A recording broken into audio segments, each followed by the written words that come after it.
Here I am, the third chips and pedals and chips. I don't even know if that's what I want to call it, but it is chips and pedals. It sounds like a dish at a restaurant. Without further ado, the first JHS pedal that I bought. The JHS Emperor version 2. It has made some sounds for me that I find quite interesting, but mainly I use it for the vibrato setting. I'm trying to be more exploratory, and doing these videos I feel like has helped me develop a better relationship with some of the pedals.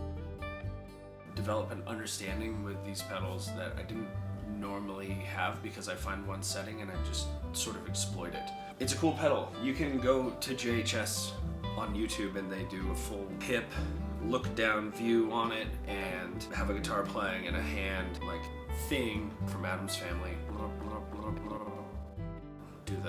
Do the controls for you and change it and hear all the different sounds, and you'll be like, oh, I want to buy that pedal.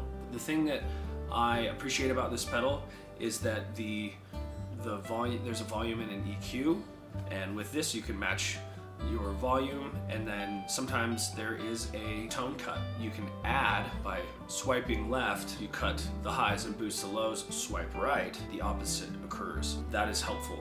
Don't want to get lost, want to have that tone there. I'm gonna plug this pedal back in. Got my Highway 1 telly, my first telly. One thing I'd like to point out, I still have my Redneck Buddha sticker. Redneck Buddha was one of the most inspiring bands of my life. And shout out to John Bollinger, Premier Guitar Rundowns if you're into gear, which if you're watching this, you are either into pedals or into chips or into both. Hopefully it's both. And we'll be friends. Here it is with the Emperor Vibrato sine wave.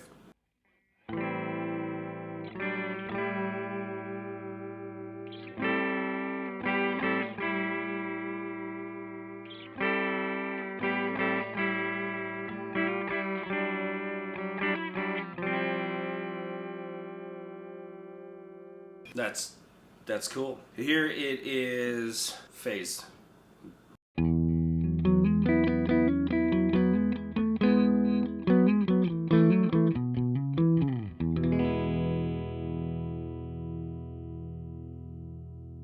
Sine wave triangle.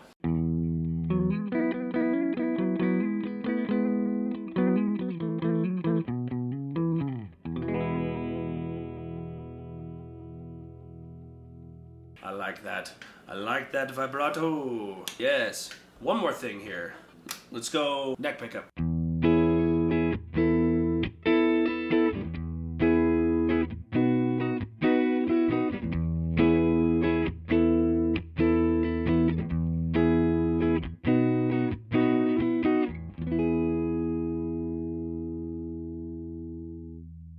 Emperor wave.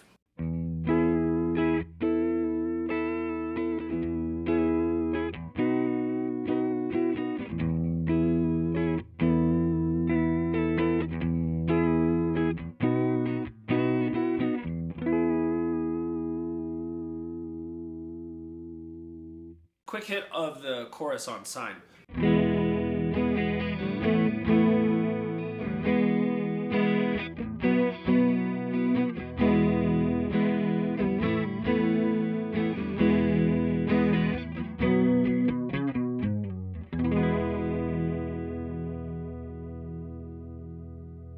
Want to use the chorus more. Nice sound. That's really pretty. Really, one thing that I learned is that it's an analog vibrato, and in the chorus is a Bucket Brigade chorus. Bucket Brigade chorus sounds really fancy to me, like, I don't know, some sort of like war term, like the Bucket Brigade, like some from Band of Brothers or whatever. Have the patch on your jumpsuit. In my understanding, it's a series of capacitors, and so the sound is going through the capacitors. How smooth it feels. I think that makes it more special. So thank you JHS for the Emperor version 2. And now it's time to talk about these chips, all right? So buckle up. I feel like there's some controversy with these chips, and I feel unsettled. So stay tuned. Okay. All right. Now for the time that we've all been waiting for. I picked this chip really because it was a chip that I had liked when I was younger. It was sort of one of those like delicacy chips, like let's switch things up, let's be creative, you know, we're all getting together to hang out and drink orange sodas. Let's get something special. And the chip that I chose, chose really only because the colors matched. Not because they have anything to do with each other, other than the color of the bag and the color of the pedal are almost identical. And I love the color of this pedal. So without further ado, Hawaiian brand kettle style potato chips, Sweet Maui Onion. Now, here's the deal. Oh yeah, Tim's Cascade Snacks. Tim knows how to snack. I'm just gonna break into these. I need to give them a fair shake. And here we go, we're gonna dive right in. Yeah, smells like a chip I'd eat. Okay, yeah, thick cut, you know, just how we like it. Okay, here we go. First chip, I'm like, yeah, big onion flavor. Here's the kicker. The onion flavor is from garlic powder.